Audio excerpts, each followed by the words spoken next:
Democratic Congresswoman Julie Johnson of Farmers Branch, thank you so much and welcome back to Eye on Politics. Always great to be with you, Jack. Nice to be with you. So you called for answers and an investigation about this Afghan father who was a military aide in Afghanistan, came to the United States in 2021. He was placed into ICE custody on Friday, and then he died in custody at Parkland Hospital, according to ICE, on Saturday. So what can you tell us? Were you able to get any answers? Yes, well, I had a conversation with the family, and then I went to the ICE field office this afternoon, and they let me in, and I went and met with several of the leading agents there to inquire as to what happened, to get a clear timeline, and so we can follow up and see exactly what happened to this gentleman. And basically, he said he was picked up in the morning as he was taking his kids to school.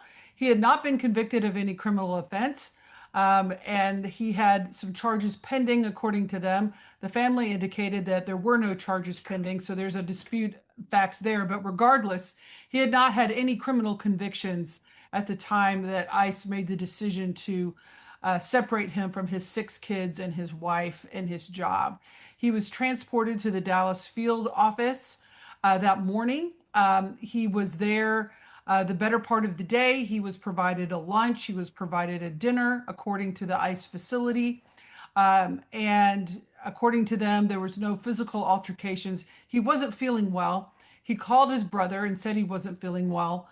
The brother reports that he sent an ambulance to the facility. The facility denies that that happened, but the brother accounts that he had called the Dallas ambulance service to go and check into his brother. But regardless, his brother was declining in health, and around 11 p.m., the facility called an ambulance and he was transported to Parkland. He was admitted to Parkland, and then he passed away the next morning. The family was never notified that he was admitted to Parkland. They were never notified that he had been taken to Parkland until after his passing. An autopsy is being performed, so we will learn more about the results of that. And they are doing an investigation. Of course, I have a lot of follow-up questions that I'll be sending a letter to ICE as well and having some further questions to see if we can get the family some answers as to what happened. What was the status? What was his status? He was given parole, right, into the United States back in 2021. Isn't that right? That's right. He, bravely served in Afghanistan alongside with our military men and women that were there as an Afghan support. He was evacuated by the U.S. military and the U.S. government out of Afghanistan when the government fell, was brought here to the U.S. And had a immigration asylum claim to become a U.S. citizen. His brother is a U.S. citizen, and he brought his wife and his family. He has some American-born children, and he was working in a bakery, providing for his family, going about his business every day. Was not an active criminal threat to this society in any way. And this is yet another horrific example of how ICE is just targeting anyone in this country, regardless of whether or not they're a true criminal threat or not. And what do we know about his status at the time? Did ICE have that expired? What can you tell me about that? Well, according to the agents at the facility today, they said that his legal status had expired, that he had not renewed the process to stay here with his permit intact. The family disputes that, say he had an active asylum claim. So that's one of the questions we want to get to the bottom of as well. Okay, so that, the autopsy, anything else that you're following up on? And just sort of their internal protocols. Why would they not have a policy to notify family when somebody's admitted to a hospital? You would think that that would be part of the protocols that DHS would do, but instead the family had no idea, had no opportunity to go and intervene on his behalf medically, and had no opportunity to, say goodbye to a 41-year-old father of six.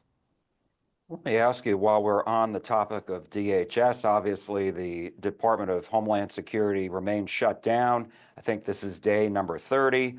And so I'm wondering, when is this going to end? When will funding be restored so that the agency can be fully funded and back fully?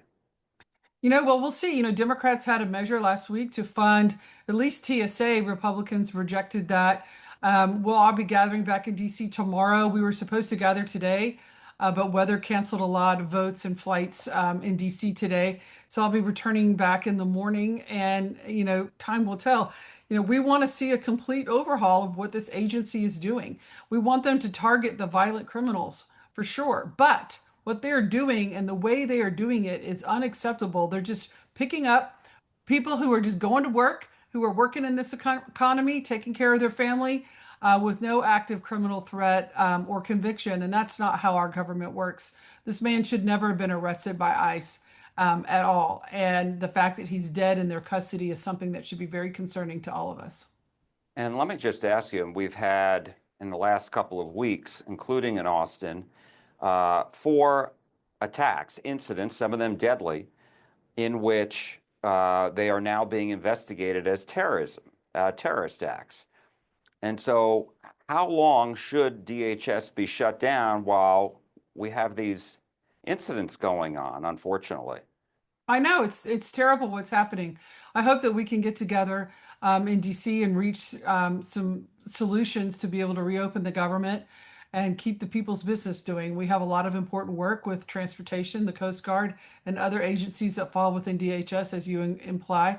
But at the end of the day, what the way ICE was led under Kristi Noem, thank goodness she's gone. We'll see what the new head does if they change their protocols, if they change their rules and their operating procedures, then that will be significant. If they keep business as usual, then I don't think Democrats are inclined to continue to fund it. And so this will just keep going on and on. We'll see, and reforms need to be made. That's all I'm going to say. We cannot continue to fund ICE in its current state. And I mean, I talked to Congressman Roger Williams last week, and he said ICE has been funded. So he said, you don't shut down a whole industry while you have disagreements, you work it out. Well, you know what? You have to be able to work it out. And Republicans have been refusing and unwilling to negotiate with Democrats. The workout is not just do what we want, shut up and vote. That's not the workout. That's not how it happens. The workout is actually negotiating and meeting and compromising, and they've been unwilling to do that. And let me ask you about the Iran war. Where are you on this? I think the war is illegal. I think where are we going to stop? It's costing the U.S. government billions of dollars a day. And there's been no authorization from Congress. It's outrageous what is happening. We need to have a clear exit strategy. Right now, Trump just bombed another country with no clear plan, no clear plan of dissolution, no clear plan of how do we stop this. He's threatening boots on the ground. That's a war to me that requires Congress's involvement. And I know that there's been a lot of discussion about this, that back in when President Obama was in office, there was bombing of Libya, never went to Congress. And at the time, Nancy Pelosi, the Speaker of the House, said wasn't necessary. So what's changed? I wasn't in Congress back then, so I can't speak to that. I'm in Congress now. And what I've been briefed on and what I understand, I think Congress should be involved. And I think Trump acted illegally. And what do you say to those who say, look, you're talking about this regime in Iran, and the White House has on its website a whole list of attacks that Americans, most of them U.S. military members, killed from April of 1983 through June of last year. And I counted it all up, and it was 992 Americans, again, mostly U.S. service members, but American civilians as well, who've been killed by either Iran or its proxies, all of them designated as U.S. terrorist organizations. What do you say to that? Well, there's no doubt that Iran is an enemy of the United States, and Iran's government is horrific. It engages in gross human rights abuses and needs, a complete whole-scale restructuring of how that country functions. There's no disputing that at all. And Iran is a terrorist threat to Israel. It's a terrorist threat to the United States. It's a terrorist threat to many across the world. But there was no acute, immediate need for bombing that country at that time, from what I'm aware of, and that such that The Congress shouldn't have been involved, such that we couldn't have a deliberative process, such that we couldn't have a thoughtful strategy on what is our goal, what is our end game, what is our mission, and how does it end. And I think those are all key strategies. And instead, we just willy-nilly went and bombed another country, and now we don't know how we're going to get out of it. Well, it's been reported, you tell me if you've heard otherwise, but it's been reported that the negotiators from Iran told the U.S. Negotiators that they were close to having 11 nuclear bombs. Well, they cannot be allowed to have nuclear weapons. That is absolutely clear. Iran cannot be a nuclear power. So if Iran can't be, then why isn't this war the right way to go about it? Well, I think there's other ways to enforce, whether or not they're a nuclear power. I don't know exactly what the status of their nuclear armament was. I know that Trump bombed this country not too long ago and saying that he had dismantled their nuclear armorations. So, we'll have to see. I think a lot more information is required before we can really thoughtfully go there. All right, we will leave it there. Congresswoman Julie Johnson of Farmers Branch, thank you so much. Absolutely. Thank you, Jai. We appreciate it.